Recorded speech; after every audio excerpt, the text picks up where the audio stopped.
बिस्मिल्लाहिर्रहमानिर्रहीम। बोलते कालम के साथ मैं अमर रज़ा खान। और आपने तकरीर सुनी होगी डोनाल्ड ट्रंप की। ये तकरीर जो है एक हारे हुए जर्नैल की तकरीर ज़्यादा है, जो अपनी कौम को ये यकीन दिलाना चाहता है कि उसे जो मार पड़ी है वो असल में मुखालफ को पड़ी है। और वो जो उसने जो कुछ किया है और जिस तरह से उसका Gerald R Ford, Abraham Lincoln, F-35, F-18, F-16, F-15 वो तमाम जहाज़ MQ-9 भी शामिल कर लें और थार्ड और पेट्रियाट भी शामिल करें। ये तमाम जहाज़ जो हैं ये असल में ईरान की तोपों में कीड़े पड़े हैं और वो जंग जीत चुका है। जब इंसान हार जाता है तो फिर इस तरह के नारे वो अपने घर बैठकर बड़े ज़ोर शोर से लगा सकता है कि जंग मैंने जीती है और मैं ही इसको ख़त्म करूँगा। मैंने ईरान की वो ताकत न्यूक्लियर पावर भी ख़त्म कर दी।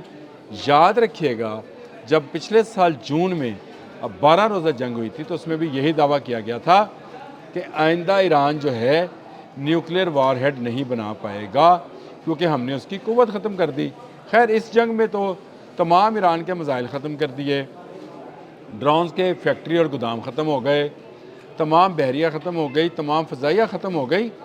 लेकिन ये इसराइल और मुत्तहिदा अरब अमारात और ये इन तमाम ममालिक ने जो अमेरिका का साथ दे रहे थे, उन पर बमबारी मिसाइल किसने की है? ये क्या कोई पूछेगा ट्रंप से कि तुमने जो तकरीर में अपने आप को ये साबित किया है कि तुम जंग जीत चुके हो, तुम भाग रहे हो। और यही तुम्हारी गलतफहमी है कि तुम भागते हुए भी ये नारे लगा रहे हो कि मैं जीत गया, मैं जीत गया, मैं जीत गया। तो आप भाई हार चुके हो। अमेरिका हार चुका। अमेरिका अपनी सुपर पावर होने की हैसियत हार चुका। अमेरिका अपना मिसाइल प्रोग्राम हार चुका। अमेरिका अपने ब्यूटीफुल आर्मेडाज अब्राहम लिंकन और जराल्ड R-4 को हार चुका। अमेरिका अपने मिडल ईस्ट में तमाम फ़ौजी अड्डे हार चुका। अमेरिका इज़राइल समेत हार चुका। इज़राइल के मेयर्स 2-4 शहरों के मेयर्स जो हैं रोते हुए हमने देखे। तो क्या ये जंग जीत रहे थे? क्या हिजबुल्लाह ख़त्म हो गई? क्या ईरान में रजीम चेंज हो गई? क्या ईरान ने एटमी जो पावर है, न्यूक्लियर पावर जो है, उससे दस्तबरदारी का ऐलान कर दिया? कोई एक भी मुतालबा जो अमेरिका इस जंग को शुरू करने से पहले कर रहा था, क्या ईरान ने पूरा किया? यकीनन आपका जवाब भी मेरी तरह इसी तरह नहीं होगा, क्योंकि ईरान ने भरपूर तरीके से अपना दिफा किया। ईरान ने बता दिया कि दुनिया में कोई दूसरी सुपर पावर नहीं हो सकती माँ सिवाय अल्लाह पर। जिनको अल्लाह पर कामिल यकीन होता है वो नारे नहीं लगाते, वो सीना सपर होते हैं। उन लोगों के सामने जो बातल का झंडा लेकर सामने आते हैं और फिर ललकारते हैं। उनका ललकारा ख़त्म कर दिया गया। उनके तमाम वो अड्डे जिनसे वो बैठकर पूरा मिडल ईस्ट कंट्रोल करते थे, आज खाली पड़े हैं। उनके फ़ौजी घरों और होटलों में पनाह ले रहे हैं। जो फ़ौजी हलाक और ज़ख्मी हुए, उनकी जगह पर नए फ़ौजी लाए जा रहे हैं। और हालत ये है कि आपने जो जॉर्ज W. बुश नामी नया बहरी बेरा भेजा, उसमें रंगरूट साथ भेज दिए, जिनका अभी आर्मी ज्वाइन करके ट्रेनिंग भी मुकम्मल नहीं हुई थी, उनको भेज दिया गया ईरान के सामने। इस हालत में जब तुम्हारे तमाम मिसाइल जो हैं वो ख़त्म हो चुके, टोमाहाक मिसाइल ख़त्म हो चुका, तुम्हारे पास तुम्हारे इंटरसेप्टर्स ख़त्म हो चुके, तुम्हारे ड्रोन्स किसी काबिल नहीं छोड़े, और तुम्हारे साथियों को चुन चुन कर ईरान ने निशाना बनाया। ऐसी सूरत में अगर तुम ये नारा लगाओ कि तुमने जंग जीत ली है और तुम इसको ये कहो कि अभी तुमने अपने मकासद हासिल कर लिए हैं और अब मैं वापस जाना चाहता हूँ, तो तुम्हें यहाँ से कोई वापस नहीं जाने देगा। मैंने बहुत अरसा पहले ये बात कही थी कि यह अपनी मर्ज़ी से है, जाएगा ईरान और चीन की मर्ज़ी से। चीन का जानबूझकर मैंने उस वक्त नाम लिया था क्योंकि मुझे पता था कि यहाँ पर चीन के मफादात को वैसे ही ज़द पहुँचाने की कोशिश की जाएगी जैसी ज़द वेनेज़ुएला को हासिल करते हुए पहुँची है। यानी चीन के लिए उसकी पावर, उसकी ऑयल जो है, उसको छीना जाएगा। और अब ये जो है मामला सामने खुलकर सामने आ गया है कि ईरान, चीन और रशिया की जो है पुष्टपनाही पर अमेरिका को मार रहा था।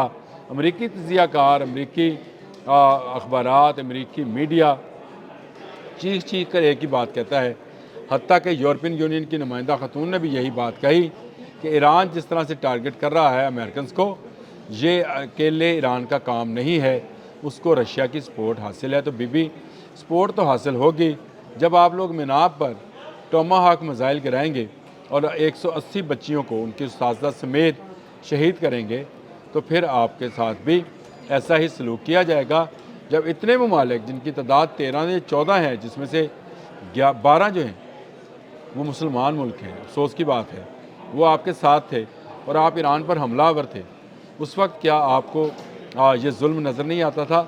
ظلم آج آپ کو نظر آتا ہے کہ ایران نے اس وقت جواب دیا ہے اور اس سپر پاور کو جواب دیا ہے جو شاید اس گمان میں تھا کہ وہ دنیا کی نمبر 1 سپر پاور ہے۔ جنگ اس ماہ میں بند ہونی تھی، 2 ہفتے 3 ہفتے جاری رہتی تو مزید یہ خرابی کا باعث بنتی۔ اب اس سے نئے اعلانات سے یہ ضرور ظاہر ہو گیا ہے کہ امریکہ بری طرح اس جنگ میں ناکام ہوا ہے۔ امریکہ کی ناکامی سامنے دیوار پر لکھی نظر آتی ہے۔ ڈونلڈ ٹرمپ جو خطاب میں جو مرضی بات کریں، جو مرضی کہیں، یہ ان کی اپنی صوابدید پہ ہے، لیکن حقیقت یہ ہے کہ ان کی تقریر کو اگر آپ نے بغور دیکھا ہے، سنا ہے، تو آپ کو سمجھ آئے گی کہ یہ ایک ہارے ہوئے جرنیل کی تقریر ہے جو اس گمنڈ میں تھا کہ اس کے پاس شاید ہاتھی ہیں، لیکن اس کو پتہ نہیں تھا کہ قدرت کی طرف سے آنے والی مدد سے ابابیل کی چونچ اور پنجوں میں جو سجیل ہوتے ہیں پتھر، وہ بھی اس کو کھایا ہوا بھس بنا دیتی ہیں۔ امریکہ اب اس دنیا میں ورلڈ آرڈر لاگو کرنے والا ملک نہیں رہے گا۔ کل میں نے یہ سرخی دی تھی کہ ایران کا نیو ورلڈ آرڈر چلے گا، تو یہ بالکل صحیح سرخی تھی، کیونکہ ایران نے ثابت کیا ہے کہ وہ ایک بڑی قوت کو ہرا سکتا ہے۔ دنیا انہی ممالک کی قدر کرتی ہے جو اپنی سے بڑی قوت کو شکست دینا جانتی ہے۔ جس طرح سے پاکستان نے اس پوری جنگ کے اندر اپنا کردار نبھایا ہے، تو اس کے پیچھے پاکستان کی وہ فورس ہے جس نے جنگ مئی 2025 میں اپنے سے 10 گنا بڑی قوت کو شکست فاش دی تھی۔ بین ایسا ہی ایران نے بھی کر دکھایا ہے۔ تو اس کا مطلب یہ ہوا کہ اگر آپ میں جذبہ جہاد اور شوق شہادت ہو، تو آپ کو دوسرا کوئی ملک جو ہے وہ شکست نہیں دے سکتا۔ آپ ہمیشہ کامیاب ہوتے ہیں۔ کامیابی ہے سامنے لکھی ہوئی نظر آتی ہے مجھے، بلکہ آج ٹرمپ کی تقریر سے کوئی زیادہ حیرت نہیں ہوئی۔ کیا اس نے اپنے ٹارگٹ حاصل کر لیے؟ 1 2 3 4 5 آپ ایک لسٹ بنا لیں، ٹک کرتے چلے جائیں کہ کیا اس میں سے کوئی ایک ٹارگٹ بھی جو ہے ٹرمپ نے پورا کر لیا؟ ہاں، اپنے ملک میں بیٹھے ایک ریکارڈڈ تقریر کے ذریعے آپ جو کہنا چاہتے ہیں کہیں، اس سے آپ کو کوئی منع نہیں کرے گا، لیکن آپ جنگ ہار چکے ہیں۔ اب تک کے لیے اتنا ہی۔ اللہ حافظ۔